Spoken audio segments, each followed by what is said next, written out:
Nice to meet you. Wow, so you're the wife. You're exactly as I imagined. The woman my husband suddenly brought home stares at me rudely. Feeling uncomfortable, my husband introduces her as the woman he loves. Ignoring my shock, she dreamily talks about how my husband came to her aid when she was in trouble. Right after listening to her story with pride, my husband presents me with an unthinkable choice. Before getting married, I, Sarah, lived with my Aunt Heather.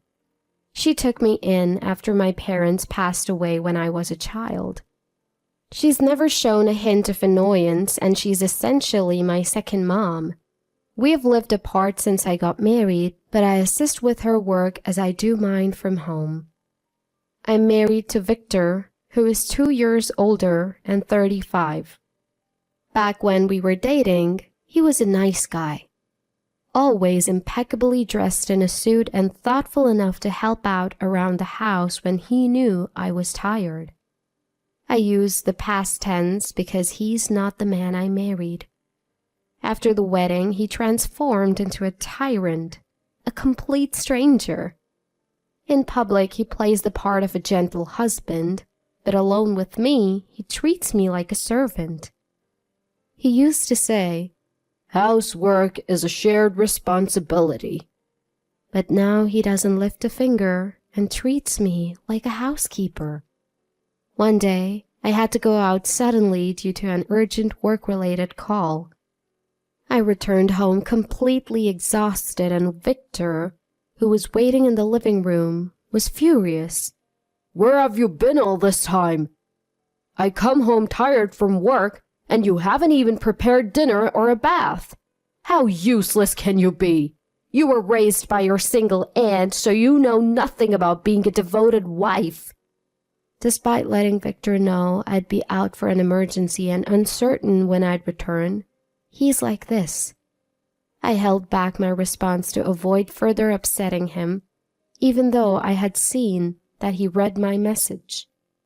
I thought to myself, Victor can handle his own meals and bath, but he insists on complaining instead. "What's with that look? If you have something to say, say it. Were you lying about work? Are you seeing another guy behind my back?" Once Victor starts to get angry, there's no calming him down. If I try to defend myself now, he'll only get more heated. Even as I apologize and start preparing dinner, he keeps accusing me of cheating, of not fulfilling my role as a housewife. By next morning, he's treating me like I don't exist. I say good morning, and he ignores me. He doesn't touch the breakfast or lunch I prepared to avoid complaints. He leaves for work without saying a word and comes home to yell about no dinner or bath. I was already fed up. But this petty, unreasonable behavior made me seriously consider divorce. A month passed quickly as I began packing and looking for a new place. One day, Victor came home early with a woman. Knowing that he's polite to others, I was relieved, thinking he wouldn't yell at me in front of her. The woman, walking in boldly without hesitation, looked at me and smirked. "Hi, I'm Rebecca." There were many things I wanted to comment on, but instead, I simply introduced myself as Victor's wife. "Oh, you're the wife? Just as I imagined. Exactly how Victor told me you'd be." Feeling uncomfortable under Rebecca's invasive gaze, I turned to Victor. "If you're bringing a work colleague home, I'd like a heads up," I said. The room fell silent. Finally, Victor spoke. And it was not what I expected. "She's the woman I truly love. Not like you. She's special and deserves my real affection. She's moving in. Pack your things and leave." I was lost for words. Ignoring my reaction, Victor dreamily looked at Rebecca. Unfortunately, Rebecca's house burned down a month ago. She's been staying with friends or at hotels. But then I realized she could stay here with me. Leaning on Victor's arm, Rebecca nodded, adding her voice to his nonsense. As I stood there dumbfounded, wondering what was happening, Victor looked down at me and said, Well, it's gotta be tough being told to leave out of the blue. If you serve us as a housekeeper, you can stay. I'm a generous guy. I'll even let you sleep here as long as you work. So, choose. Leave or work as a housekeeper. What will it be? Victor and Rebecca clearly mocking me. I'm leaving. Let's get a divorce. Without any hesitation, I handed Victor the already filled-out divorce papers I had prepared in advance. Victor, showing a moment of surprise, then exchanged a smug look with Rebecca and taunted me. Not bad. Finally showing some initiative. If you were always like this, I never would have dumped you. As he said this, Victor eagerly began filling out his part of the divorce papers. Taking the opportunity, I presented Rebecca with another set of documents. These are the damage claims for the recent fire. Please review them. Rebecca froze, puzzled by my sudden mention of the fire, muttering a small, "Huh?" See, Rebecca and I had met once before, years ago. I was the landlord of an apartment that my aunt had put me in charge of, and Rebecca had been one of the tenants. So, the house she claimed burned down was actually one of my apartments, and the altercation she had with Victor a month ago was due to this very fire. An investigation found that the fire had started in Rebecca's room because she was smoking in bed. I had been consulting with the police, the fire department, and insurance companies for damage estimates and claims, during which time Rebecca had changed her contact info and gone AWOL. I learned that her father, who was her guarantor, had passed away after the contract was signed. Even her mother seemed to have sold their home and moved away. After contacting Rebecca's place of employment, I find out she's already been fired due to frequent unexcused absences. I can't reach her guarantor, or her employer, so it seems like she's dropped off the face of the earth. I had been considering steps like asking for her social security number, filling a missing person report with the police, and even resorting to a public notice for disposing of her belongings. But never did I think she'd show up on her own. While I was unaware of her affair with Victor, this certainly sped things up. I explained to Rebecca, who seemed still not to grasp the situation, that I was demanding overdue rent and damages due to her severe negligence that caused the fire. So the initial amount for the fire damages, which was originally set at $3,420, was doubled to $6,840 after she tried to flee. Naturally, I also insisted on receiving a security deposit for the affair. Rebecca started to panic and suddenly began making excuses about the fire. I thought I put out the cigarette properly. Maybe it was my oversight that it didn't go out. But if it's a minor fault, insurance should cover it, right? Also, my room had a lot of clothes and paper bags from department stores, so it caught fire easily. But who would expect it to be so flammable? Rebecca's new testimony was completely different from her initial one, admitting she didn't understand the risk. No matter how much she tries to make excuses now, the documentation I've gathered over the past month is rock solid. She can't evade payment. As I pointed out each document and recounted her past statements, Rebecca finally seemed to grasp that she couldn't overturn the facts here and was visibly stunned. Victor, taking Rebecca's place, slammed the table and shouted at me. How heartless can you be? Rebecca almost died in that fire and she lost her home. It's her own doing. I even avoided immediate claims for compensation, considering she might need money for treatment and relocation. You're the ones who took advantage of my kindness to run. Besides, the real victims are the innocent residents of the other apartments who lost their homes. Apparently, at a loss for words, Victor started insulting me, saying I have a terrible personality and even that my cooking is bad. It was amusing to me and strangely reassuring. We, who were once married, realized there is not a shred of love left between us. Naturally, I also informed Victor that I'd be demanding a security deposit from him for the affair. Stunned by the word security deposit, Victor gaped at me with a dumbfounded expression. Perhaps he thought that the issue was settled in his favor because I chose to leave quietly. One would think that he'd expect to also be billed when Rebecca was. When I added that I would inform him of the amount later, Victor glared at me with bloodshot eyes.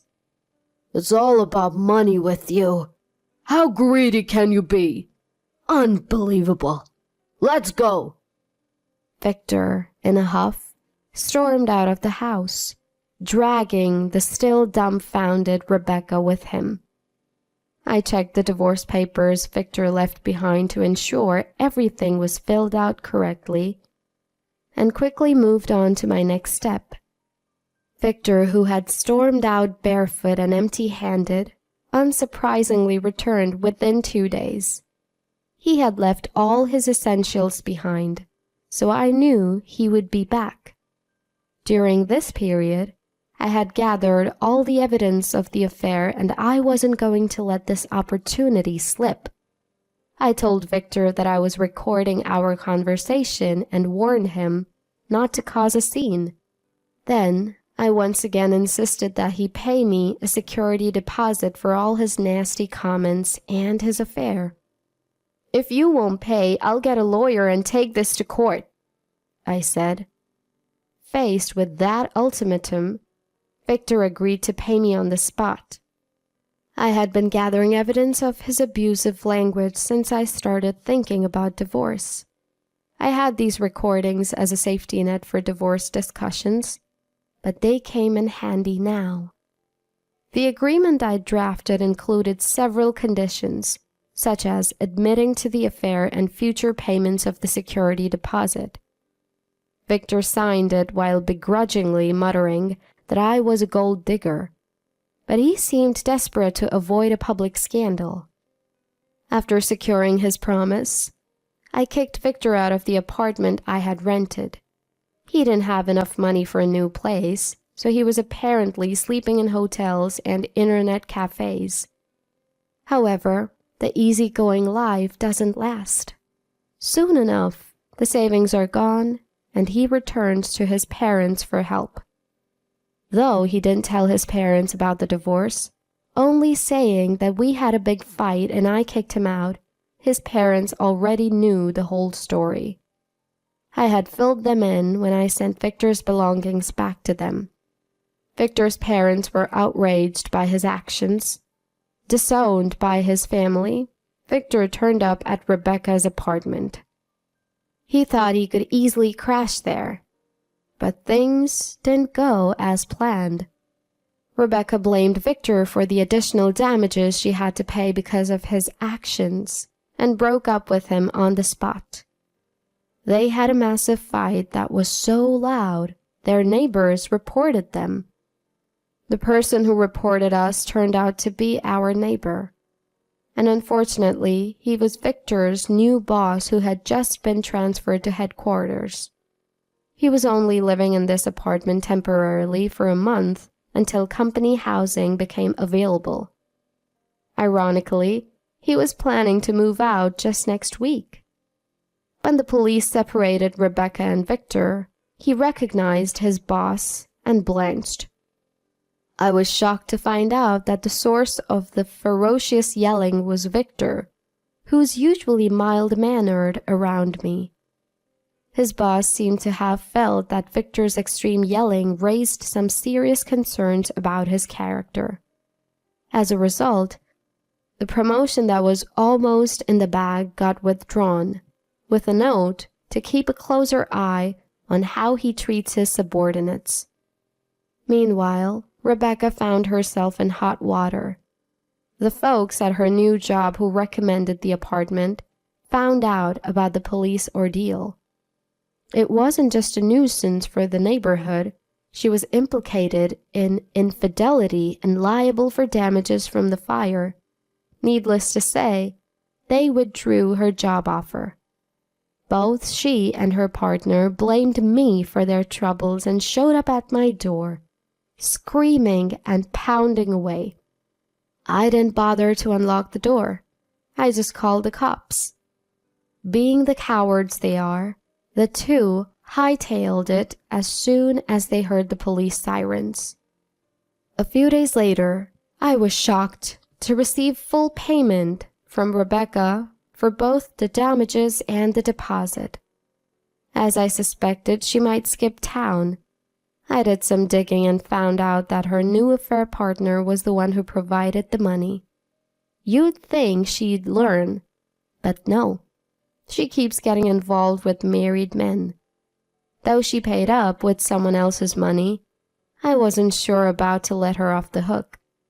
I hatched a plan to send her new lover a gift. Turns out the guy is a business owner who felt sorry for poor homeless Rebecca and had given her a substantial amount of money. I mailed him the same legal documents I had sent to the insurance company and my lawyer, proof of her deceit, all accidentally included with some promotional flyers. The call for fact-checking came just a few days after the mail was sent. A man who fully believed Rebecca's lies, that she was a victim of fire damage but was being unfairly charged due to a loophole in the law, was furious when he found out the truth. He demanded Rebecca to fix their relationship and repay the money he had lent her. Lawyers and private investigators got involved right away, and they found out everything, from her contact information to the job she was applying for. Rebecca, now without anyone to help her, turned to Victor, who she thought was rebuilding his life. He didn't entertain her pleas. Victor has been making payments to me, while Rebecca has been slowly paying off her former lover, the company president. After discussing with my aunt, I decided to take this opportunity to rebuild the apartment that burned down.